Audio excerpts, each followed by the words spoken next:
नमस्कार। मैं अरुण के शर्मा, एनालिस्ट वन थॉट। अभी बातचीत चल रही थी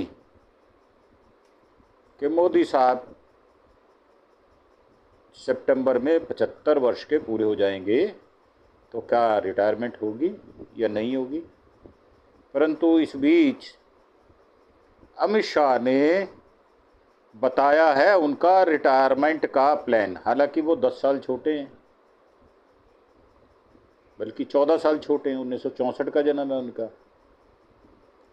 तो कहते हैं कि जब मैं रिटायरमेंट हो जाएगी मेरी, तो मैं प्राकृतिक खेती करूंगा। यहाँ से देश का सत्यानाश करने के बाद खेती बचेगी तो करोगे ना अमित शाह। खेती बचना ही नहीं दोगे, लुटा पिटा दोगे सब कुछ। तो उन्होंने कहा कि इसमें बीमारियां नहीं होती। वेद और उपनिषदों का अध्ययन करूंगा।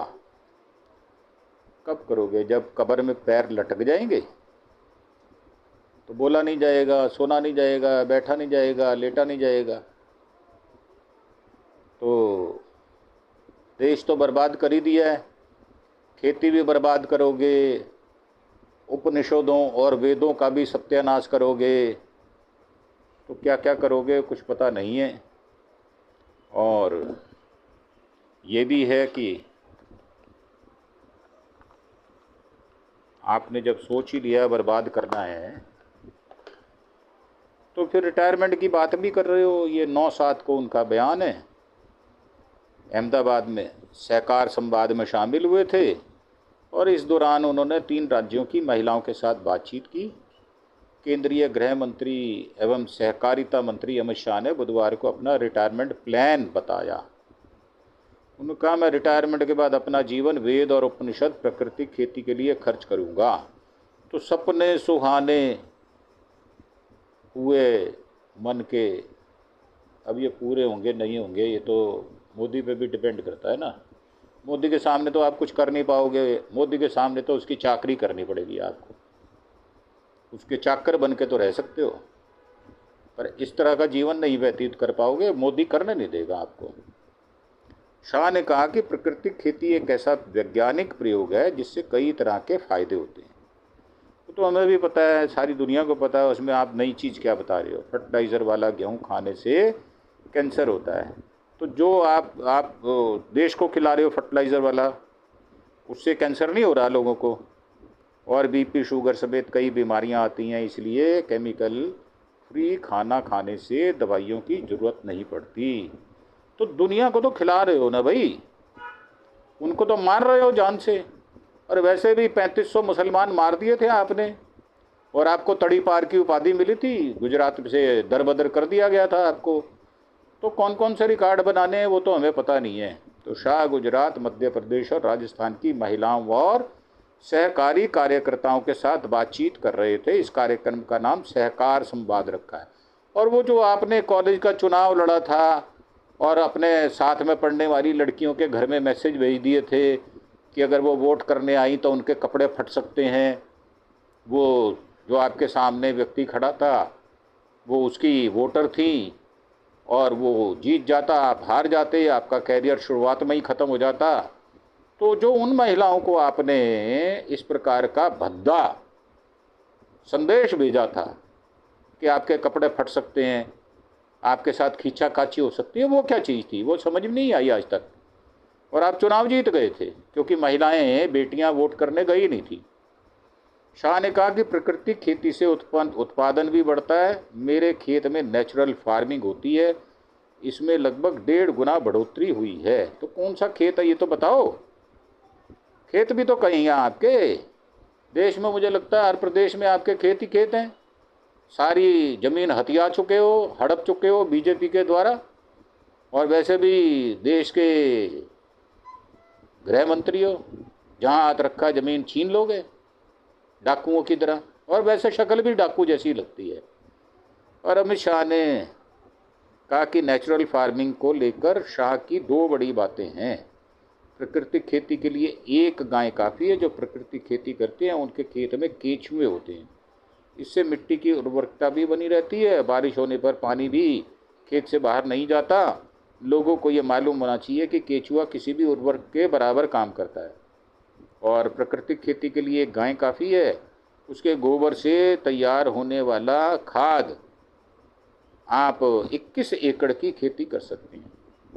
और दूसरा बताया उन्होंने, केंद्र सरकार के लिए कोऑपरेटिव बनाया है, भारत सरकार के सहकारिता मंत्रालय के प्राकृतिक खेती के अनाज को खरीदने के लिए कोऑपरेटिव बनाई है, एक्सपोर्ट करने के लिए भी कोऑपरेटिव बनाई है। 8-10 साल में इसकी टेस्टिंग का काम शुरू हो जाएगा, अमूल की तर्ज पर मुनाफा मिलने लगेगा। और एमपी के धार जिले में नलच्छा की महिला किसान अमित शाह की को उन्नति खेती से हुए फ़ायदे के बारे में बता रही हैं। और शाह ने अपने बचपन की कहानी सुनाई है। बचपन की तो बहुत कहानियाँ है। बहुत लफंटर आदमी हुआ करता था, पक्का गुंडा, गली का गुंडा, गली के गुंडे से ही ये देश का गुंडा बना है। तो अमित शाह ने तीनों राज्यों की सहकारी कार्यकर्ताओं से अपने अपने अनुभव और अपने सुझाव साझा किए। इस दौरान शाह ने अपने जन्म के दिनों की छोटी सी कहानी भी बताई।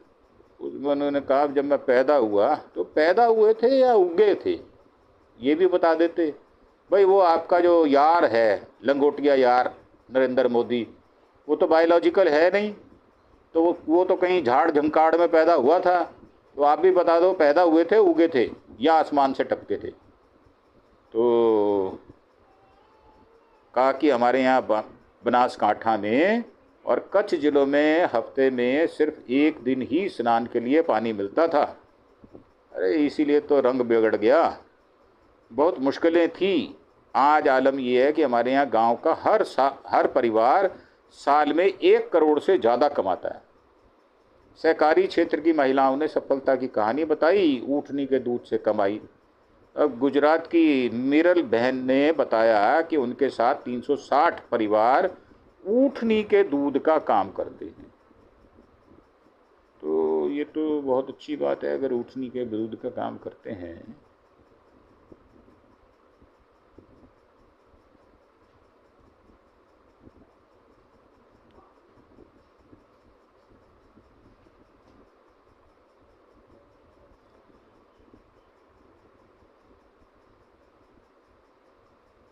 और इससे अच्छी कमाई हो रही है। मिरल ने रिसर्च की ज़रूरत बताई, जिस पर अमित शाह ने कहा कि 3 संस्थान इस पर पहले से ही रिसर्च शुरू कर चुके हैं। बचत से कारोबार, राजस्थान की सीमा ने बताया कि उनके समूह ने बचत से 2.5 करोड़ रुपए जमा किए हैं। अब महिलाएं इसी पैसे से पशुपालन और खेती जैसे छोटे कारोबार कर रही हैं। 15 करोड़ की आमदनी हुई है। मध्य प्रदेश की रुचिका परमार ने बताया उनके साथ 2508 महिलाएं जुड़ी हैं। वे खाद और ऋण वितरण का काम करती हैं, जिससे सालाना 15 करोड़ की कमाई होती है। वह मैरिज गार्डन बनाना चाहती हैं। इस पर शाह ने कहा कि डिटेल दो, लोन दिलवाएंगे, आ जाओ। तो लगभग 25 ऐसे छोटे बिजनेस हमने निकाले हैं, मगर इसमें मैरिज हॉल नहीं है, लेकिन आप कर सकते हैं, कोई रोक नहीं सकता। भारत सरकार के सहकारिता विभाग की साइट पर आएंगे, अगर आप जाएंगे और महिला बायलॉज को डाउनलोड करेंगे तो आपको कैसे अधिकार मिले ये आपको पता चल लग जाएगा। अब ये बातें उन्होंने कही हैं और उन्होंने कहा कि मैं 2 घंटे एक्सरसाइज करता हूँ, 6 घंटे की नींद ज़रूरी है। पिछले सालों में रूटीन बदला है, बिगड़ गया है, मोटापा ज़्यादा आ गया, मांस चढ़ गया। आज सभी दवाओं से मुक्त होकर खड़ा हूँ। गृह मंत्री अमित शाह ने कहा, देश के युवाओं को अगर स्वस्थ और फिट रहना है तो अपने रूटीन में बदलाव करना होगा। यह बात अपने में पर्सनल एक्सपीरियंस से बोल रहा हूँ। और देश के युवाओं को अभी 40-50 साल और जीना है और देश की प्रगति में योगदान देना है। मैं उनसे अनुरोध करता हूँ वे अपने शरीर के लिए 2 घंटे व्यायाम और अपने दिमाग के लिए 6 घंटे की नींद रिजर्व कर लें। अब ये रिजर्वेशन तो यहाँ भी लागू कर दिया आपने, SC OBC का। तो उन्होंने कहा कि New Delhi world liver day पर institute of liver and biliary sciences ILBS के कार्यक्रम में ये बातें कही उन्होंने। और शाह ने कहा कि देश के युवाओं को अभी 40-50 साल जीना है। और उसके बाद वो बोले कि आज किसी भी तरह की दवाई की ज़रूरत नहीं है मुझे। मैं 2020 से लेकर आज तक मैंने अपने जीवन में बहुत बदलाव किया है। आवश्यक मात्रा में नींद, पानी और आहार, नियमित व्यायाम मुझे बहुत कुछ दिया है। आज मैं आपके सामने किसी भी तरह की एलोपैथिक दवाई, इंसुलिन से मुक्त होकर खड़ा हूँ। यह मेरा अपना अनुभव है, मैं आज यहाँ अनुभव को साझा कर रहा हूँ। दिल्ली सीएम बोली कि हमारा स्वास्थ्य ढांचा मजबूत बने। कार्यक्रम में दिल्ली मुख्यमंत्री की रेखा गुप्ता शामिल रहीं। उन्होंने कहा, आज लीवर डे है। इस अवसर पर हमें यह संकल्प लेना चाहिए कि देश में किसी को भी हेल्थ सर्विस के लिए संघर्ष ना करना पड़े। और भाई रेखा गुप्ता जी, आप जरा इरविन हॉस्पिटल जो पुराना है, लोकमान्य जय तिलक वाला हॉस्पिटल है, जीटीबी है, वहाँ जरा जाके चुपके से मुंह ओढ़ के चुपके से जाके देखो, भीड़ कितनी है, दवाइयाँ मिलती नहीं हैं, लोग धक्के खा रहे हैं, और आप अपना बैठे हो एसी में मज़े कर रहे हो। और आपको क्या चाहिए? तो अगर सच्चाई पता करनी है तो मुंह छिपा के, मुंह ढक के जाओ और अपना लव लश्कर छोड़ के जाओ बाहर। बाहर भी मत छोड़ो, आप पैदल जाओ अंदर और वहाँ से 3 व्हीलर पे जाओ।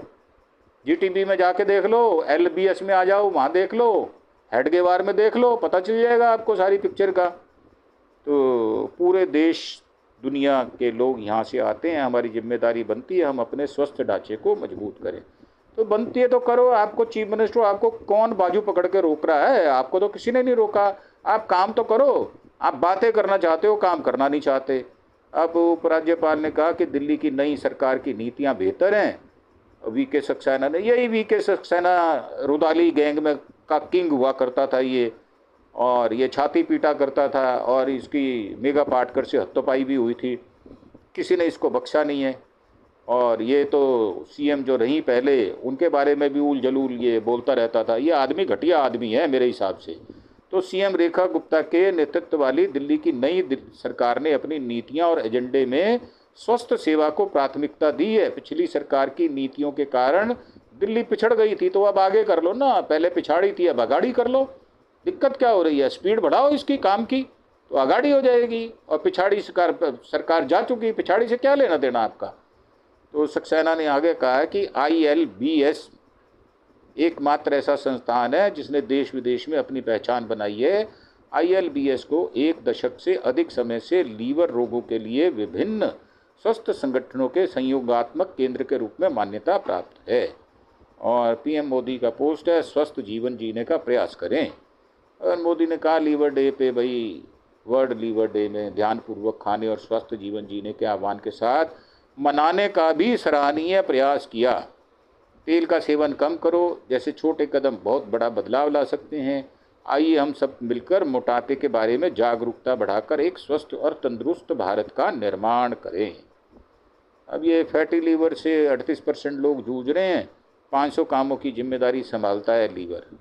तो ये तो लीवर की क्लास होगी, तब हम बात करेंगे।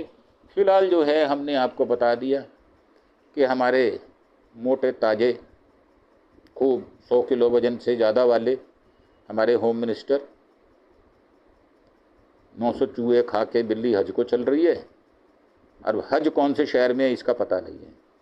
तो मेरा मानना ये है कि जो आदमी अपनी ज़िंदगी में तड़ी पार रहो, अब वो अब साधुवाद की बात करे, साधुओं जैसी बात करे, तो वो गले से नीचे नहीं उतरती।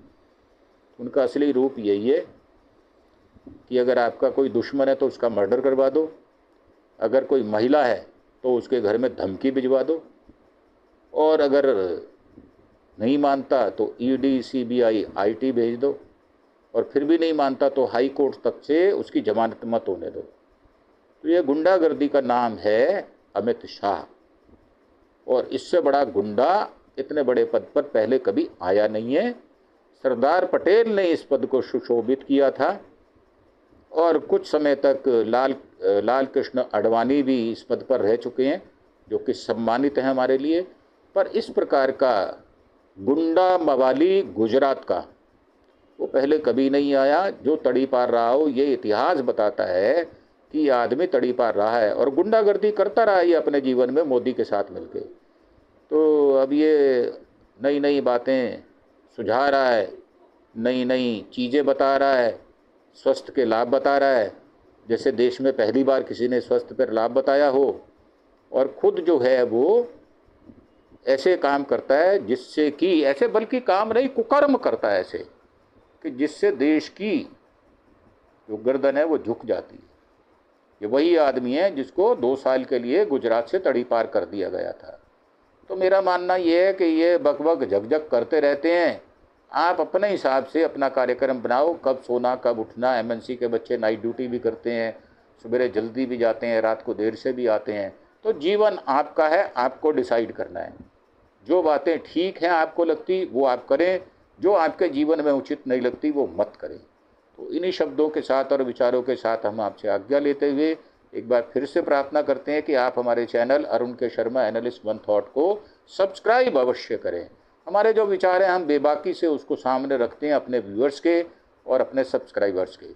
आप उसमें कुछ संशोधन चाहते हैं तो नीचे कमेंट बॉक्स में जाकर कमेंट अवश्य करें। इन्हीं शब्दों के साथ आपसे आज्ञा लेते हुए आपका धन्यवाद। Thank you. जय हिंद, जय भारत।